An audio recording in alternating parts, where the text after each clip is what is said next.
strangers beneath starlight. Joey bent low beneath the crisscross of piping overhead, boots slipping slightly as the polished floor shuddered with aftershock.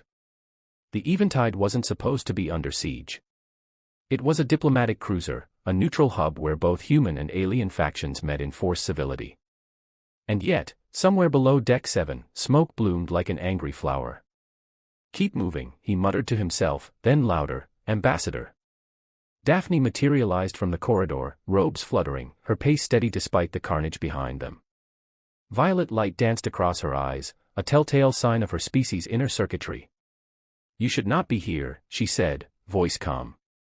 "Great, file a complaint," Joey grunted, grabbing her arm just as another tremor rolled through. He shoved her against the wall, shielding her with his frame. "They're targeting you. Not the ship." "I am aware." Her skin, surprisingly warm, pressed against his arm. She was supposed to be distant. Frigid. The diplomatic elite of her world, trained not to feel. A shriek of alarms. More smoke. They broke into motion. Joey led the way through the security corridor, his pulse gun drawn, boot falls matching the flickering lights. "Left," she said. "I know," he muttered. "Done this before. I prefer not to." Behind them, a pulse charge hissed through the air. Joey spun, fired. A figure dropped. They ran. Through the chaos, through slamming security doors, they plunged deeper until one door refused to open. "Manual override needed," Joey said, slamming the panel. "Damn thing's dead." Daphne stepped forward. "Step aside." He did. She pressed her hand to the panel. A shimmer of energy flicked across her fingers, snapping the lock. The door slid open. "Neural bioconductivity," he whistled. "Fancy.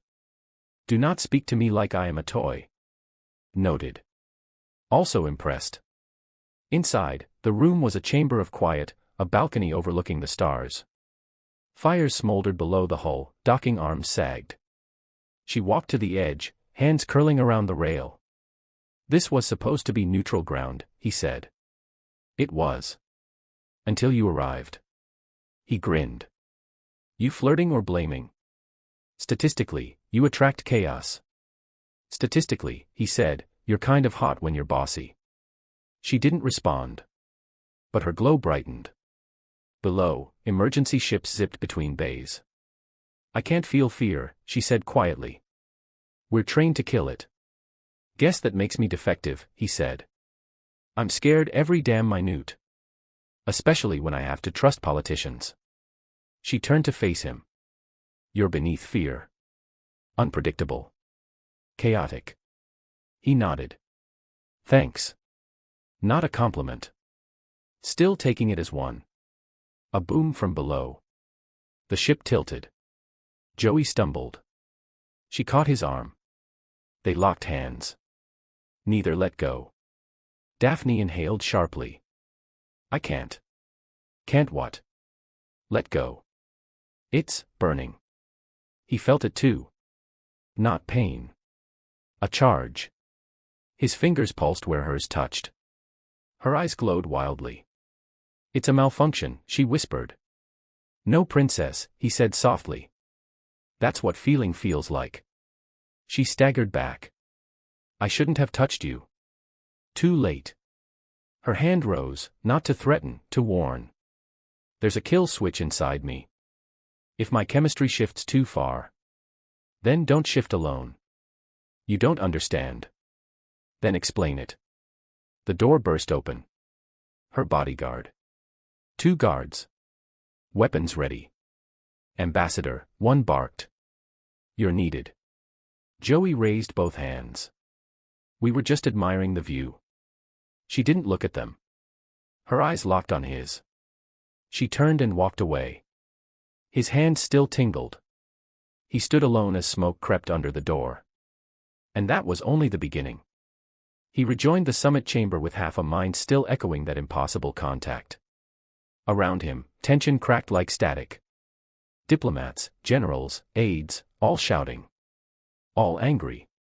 No one listening. "They knew our schedule," barked the Psi delegate, flailing one clawed hand. This is internal sabotage, Daphne said, stepping forward. External forces lack this precision. Her voice was steady. Too steady. Joey saw the faint glow still lingering beneath her jawline. She's right, he said. Every eye turned. Human. Alien. Cold. Judgmental. You have no authority here, growled General Havlik of the Gvok Alliance. I've got a sidearm, a motive, and nothing to lose, Joey said. That makes me qualified. Murmurs. Shifting feet. Daphne stepped closer to him, eyes hard. Joey. You were ordered to debrief. And you were ordered not to feel, he said quietly. We're both having a bad day. She exhaled once, long and slow. Then took his arm and led him toward the balcony again. You're compromising this summit. You're already compromised, he said. Half of them want you dead. The rest want the treaty buried. They'll listen if we remain composed. You weren't composed when you held my hand. Her glow flared. You forget your place. No, I'm trying to remember why I came back. She paused. Why did you? To make sure you didn't die stupidly. I don't die. Everybody dies. You just hide it better. She crossed her arms. Do all humans flirt like they're under attack? Only the good ones. She smiled. Just a twitch. Just for a second. But it was there. Joey's heart beat too fast. He didn't know what she was. But he was starting to care anyway. From the edge of the balcony, he spotted a shimmer. A sniper. He didn't look directly. Didn't signal. Don't turn around, he murmured. Top balcony. Right corner. She didn't move. Yours or mine? Let's find out. She stepped closer. Her fingers brushed his side, found the pulse gun. Trust me. She spun, fired. One shot. The shimmer vanished. A thud. Yours, he said. I suspected. You hesitated.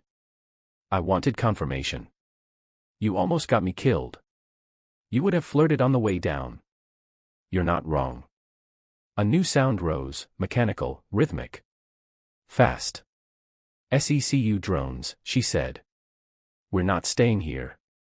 If we leave, we look guilty. You already look guilty. I just make you look interesting. Do you always joke through betrayal? Only when the alternative is dying quiet. She paused, then nodded. My private terminal is sealed. It has footage from the sniper deck. Lead the way. They slipped out. Smoke. Shouting. Drones overhead. And somewhere, deeper, something that felt like a heart beginning to break open. The edges of silence. The explosion rocked the summit floor beneath them as Daphne and Joey burst through the shattered outer hallway, sirens still keening behind them. The corridor twisted in fractured lines, smoke trailing from gashes in the ceiling. Joey moved first, his grip on Daphne's wrist firm but not forceful. Your old partner tried to kill you, Daphne said, breathless. Yeah, Joey muttered, voice flat. Must have missed me too much. They ducked under a broken bulkhead, sparks spitting down in fits. Her diplomatic heels clicked on metal until she tore them off, barefoot now, dress slashed at the thigh from the blast. Her violet glow dimmed, her expression unreadable. You still trust me? He asked. I trusted the data, she replied. Now I trust instinct. That's new. Welcome to the chaos, Joey grinned. It's messy, but it grows on you. She didn't smile, but her silence held weight. Then, a flicker of something not unlike a laugh passed through her eyes. Joey's hand hovered at his waist as they approached a supply cache set in the wall. He cracked it open and tossed her a compression field suit, silver, flexible armor. She didn't hesitate to change, slipping into it behind the partial cover of twisted conduit. Your people are going to call this a diplomatic violation, she said, adjusting the seal at her neck. And yours are going to pretend it's a preemptive defense maneuver. I like how your brain works. It's corrupt. Survival usually is. They emerged into the lower atrium, once a garden dome now scorched black. Vines hung like snapped cables. Broken glass crunched beneath Joey's boots. 2 bodies lay still. Not dead, stunned. Clean shots. Precise. Daphne knelt, scanning them.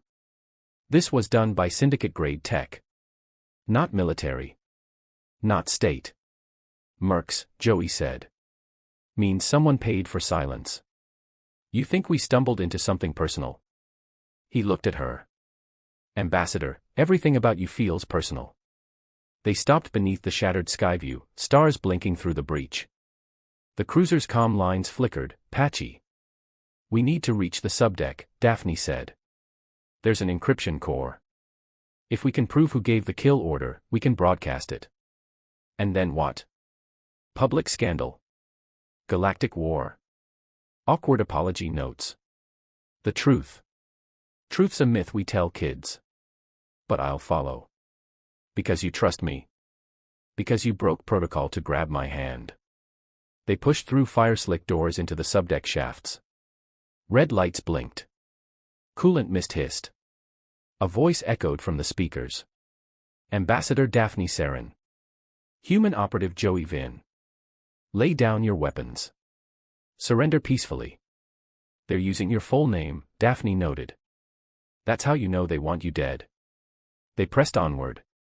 On subdeck 6, a woman waited. Tall. Cobalt armor. Pulse blade in hand.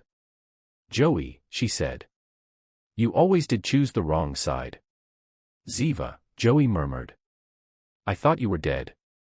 You left me. Karath burned. I survived. What happened to you wasn't betrayal, it was a mission. To them. Not to me. Ziva turned her blade. You know I can't let you live. Try, then, Joey said. But she walks out of here. Daphne stepped forward. You're the assassin. The sniper. One of many. I'm just the most disappointed. They clashed. Metal rang. Joey blocked first, feinted, ducked. Ziva moved fast, a blur of practiced hate.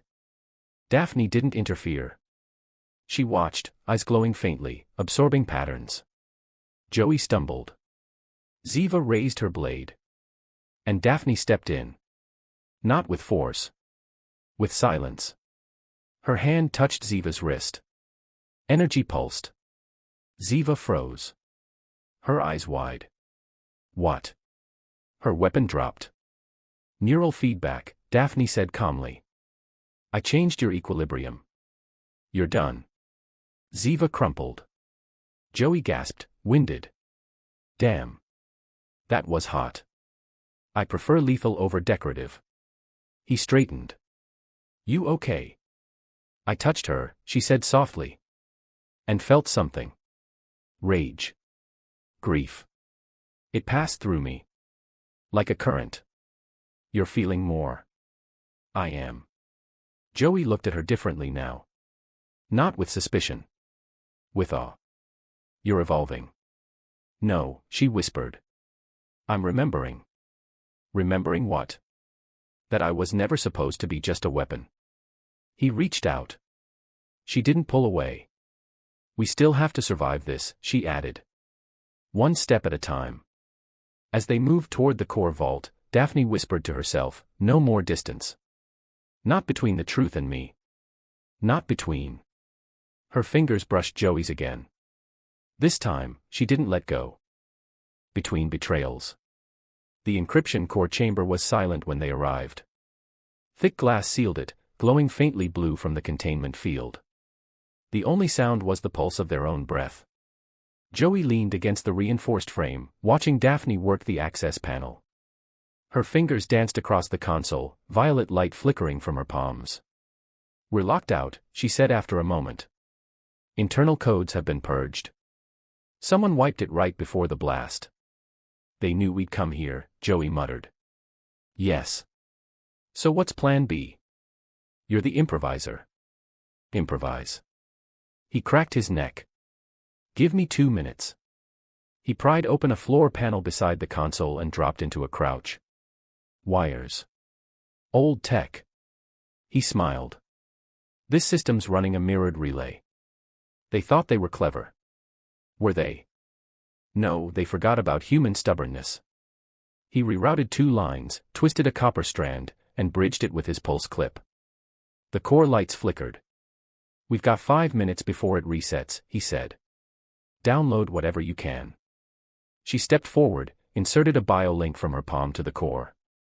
Data spilled onto the curved display, images, timestamps, faces. A voice echoed over the comm. Security breach detected. Lockdown initiated. Move faster, Joey urged. I'm extracting evidence of internal coordination with off-world mercenaries, she said, still calm. This ties half the summit to the sabotage. Names. Yes. And one surprise. She turned. Your name's in the file. Joey froze. What?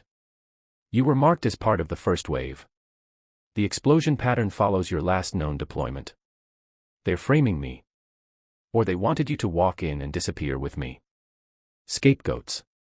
Joey stepped back. Someone went deep to pull this. Tanner, she said quietly. He didn't miss. He deliberately let you live. So I'd bring you here. And trigger the lockdown. The data would be lost. Except we found it first. Footsteps echoed outside the vault. Daphne detached the link. I've got what we need.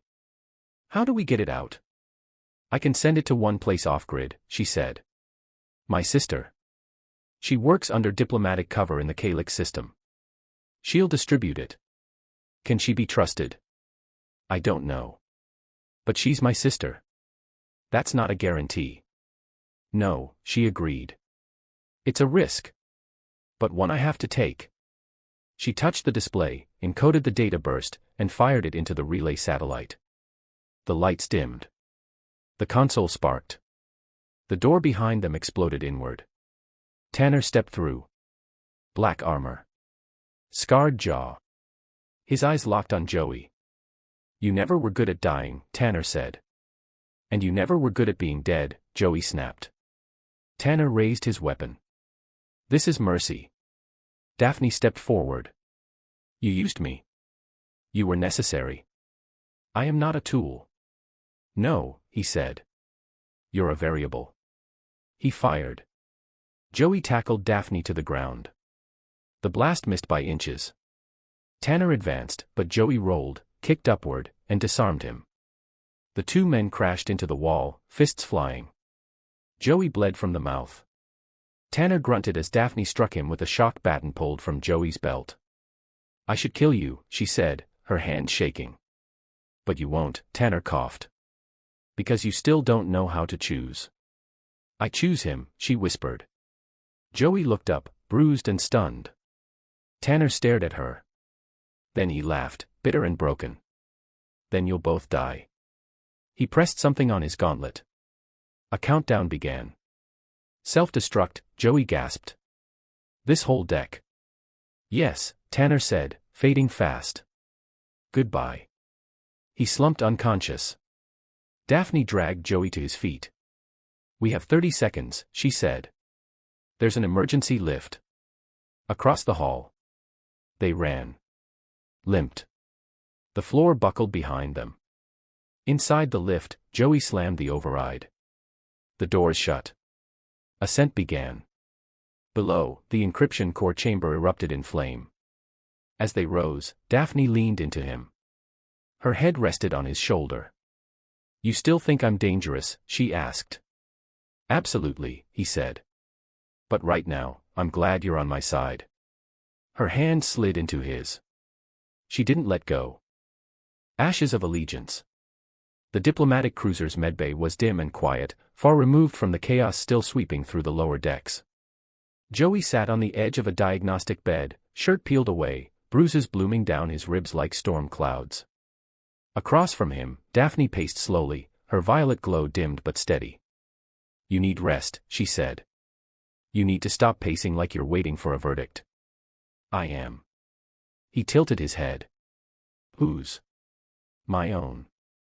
A quiet whir as the auto-scan completed. The medical unit displayed his vitals, elevated stress, 2 cracked ribs, surface burns. Nothing life-threatening. Just reminders. Daphne stopped by the wall panel, eyes drifting to the viewport. Space stretched beyond, stars cold and endless. For a long time, neither of them spoke. The data you sent to your sister, Joey finally said. Any word? She acknowledged receipt. No transmission since. She might be hiding. Or compromised.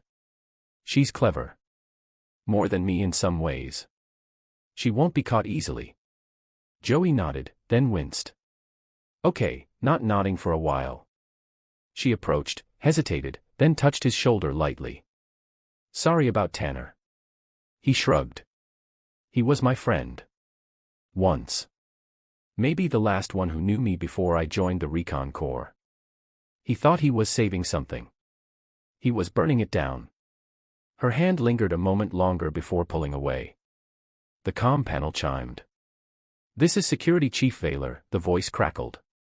Ambassador, we have a situation. Deck 2, Observation Wing. Coded priority. Daphne answered. I'm en route. Joey stood, groaning. You're not going alone. You're injured. And you're glowing again. Bad sign. She didn't argue. Deck 2 was a mess. Security personnel formed a perimeter around the shattered doors of the observation wing. Inside, shattered glass crunched underfoot. Smoke drifted from a blown console. And at the center of the chaos, a single figure stood among the wreckage, tall, scaled, and furious. Ambassador Krillix of the Zarn Dominion. You lied to us, he roared. You promised protection. And now my envoy lies dead, your corridors run red, and your summit is a sham. Ambassador, Daphne said coolly, this attack wasn't sanctioned by any member faction. Then you have lost control. Joey stepped forward. We have proof of external manipulation. We're dealing with a coordinated strike designed to fracture the summit. Krillix turned to him, his voice dropping to a venomous hiss. Human.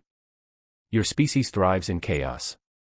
How convenient that you survive every explosion. I survive because I'm stubborn. Or because you were never the target. We all were, Daphne said. Krillix stalked toward them. You expect us to stay, to negotiate peace while our people bleed. I expect you to recognize the trap set for all of us, she replied. He paused. Blinked. Then snarled and stormed past the guards. He's going to broadcast a withdrawal, Joey said. If he pulls Zarn out, the others follow. We need leverage. We had it. Tanner blew it up. Not all of it. The diplomatic archives store off-site backups. Partial maybe, but still useful. Joey looked at her. Where? Delta platform. Unmanned. Classified. Of course it is. She turned to Vaylor. Prep a shuttle. Minimal crew. We go now. Vaylor hesitated. Orders were to keep all senior personnel aboard. Override them. Or this summit dies. Joey met her eyes. You sure you want me on that flight? You're the only one who can improvise when the walls fall in. He smiled despite himself. The shuttle launched in silence, stars streaking past. The pilot was a mute specialist. The cabin dim. Joey sat beside Daphne, arms folded. Tension buzzed between them. You chose me, he said suddenly. Back in the vault. When Tanner said you couldn't. I didn't choose, she said. I reacted. Still counts. She turned to him. I don't know what it means. But it felt right. That's enough for now. Her hand found his again. Fingers tentative. Don't let go, he said. I won't. Delta platform loomed ahead, a skeletal ring spinning slowly. Silent. Derelict. We dock there, Daphne said. And pray the archives survived. Joey cracked his knuckles. I'll handle the praying. You handle the unlocking. The shuttle docked. The hatch opened. And the lights inside the station turned on. Someone's here, Joey said. Or something. They stepped inside together. The choice she never had. The emergency lift opened into smoke. Alarms screamed. A second explosion rocked the lower decks. Joey pulled Daphne out of the shaft just before the lift was consumed in fire. She stumbled. Her skin was hot, overheating. Her bioluminescent veins pulsed bright violet. He steadied her. "You burning up?" "I'm recalibrating," she gasped. "My system wasn't built for emotional variance." "You're glitching because you like me." "Shut up, Joey." He grinned. Then pulled his pistol. "Come on. We're not done." She nodded, teeth clenched. They moved into the corridor, headed for the diplomatic tower's top level. The summit chamber. If they were going to expose the truth, they had to do it now. "You sure your sister got the data?" "I encoded it with a signature only she would know. If she opens the relay in time, it'll cascade to every neutral system. And if she doesn't? Then we're the only witnesses left." They reached the upper level. Guards stood outside the summit doors, armed, uncertain. The blast had destabilized chain of command. "You've got diplomatic immunity," Joey said. "That won't stop plasma rounds." "Then let me go first." He stepped forward, hands up. "Don't shoot. The ambassador's with me. She has evidence of the sabotage. We need to speak. Now." They hesitated. Then lowered their rifles. Inside, chaos reigned. Generals, envoys, advisors, all arguing. Holoscreens flickered. Accusations flew. Panic simmered beneath every word. Joey and Daphne stepped into the chamber. The noise died. "We have proof," Daphne said. Her voice rang clear. "Of collusion between multiple factions. Internal and external agents orchestrated this to destroy the summit." Murmurs rose. A GVOC official sneered. "You expect us to believe the word of a half-engineered diplomat and her human guard dog?" Joey stepped forward. "You can believe the data we sent to every neutral relay in the Calyx system. It's too late to suppress it. In about 10 minutes, everyone's going to know." Silence. Then uproar. But one voice rose above it, a calm, resonant tone. "General Thalen. Calderon Fleet. Tall, silver-eyed. Dangerous. You've destabilized our peace," he said. "You've broken protocols. Betrayed alliances. And you've released classified data across unaligned networks." "We exposed a plot to start a war," Daphne replied. "You exposed yourself." He raised a hand. Guards surrounded them. Joey raised his pistol. "Don't." Daphne grabbed his wrist. "No, if we fight, we lose everything." Thalen stepped closer. "What do you want, Ambassador?" "Safety. Asylum. I want accountability. Then prepare for exile." He motioned again. But before the guards could move, the holofeed behind them shimmered. A transmission blinked on. It was Daphne's sister. "To all neutral systems," she said, "this is Ambassador Leora of Calyx. The following data implicates military and political figures in a coordinated act of sabotage against the peace summit aboard the Navarchai's cruiser. I release this in the name of justice." The room froze. "And to those who think violence will silence us," she added, "know this, truth has no kill switch." The feed ended.